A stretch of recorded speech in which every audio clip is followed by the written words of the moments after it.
ভাই বোনের সম্পত্তিরে ঠকায় বা বোন ভাইয়ের সম্পত্তি দিতে ঠকায়।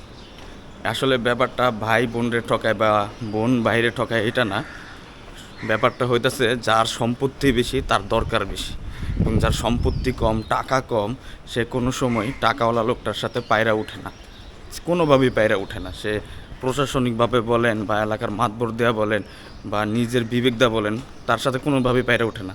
তাই ক্ষমতাশালী লোকগুলা বারবারই জিতা চায়।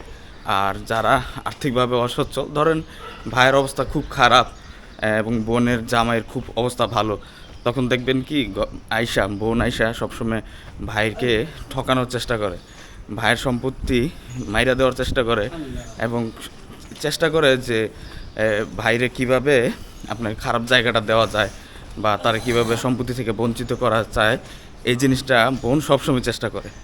আবার যদি দেখেন যে ভাইয়ের সম্পত্তি বেশি বা টাকা পয়সা বেশি, নগদ অর্থ বেশি, তখন যদি বোনের জামের অবস্থা খুব খারাপ হয়, তখন ভাইরা চায় যে বোনকে সম্পত্তি থেকে বঞ্চিত করার এবং তাকে সম্পত্তি খারাপটা দেওয়া বা যেভাবে হোক তারে মানে হ্যারাস করার চেষ্টা করে। তাই আমার কাছে মনে হয় যে আসলে টাকা পয়সা বা সম্পত্তি ভাই বোনরে ঠকায় না বা বোন ভাইরে ঠকায় না, ঠকায় হইতেছে ক্ষমতা।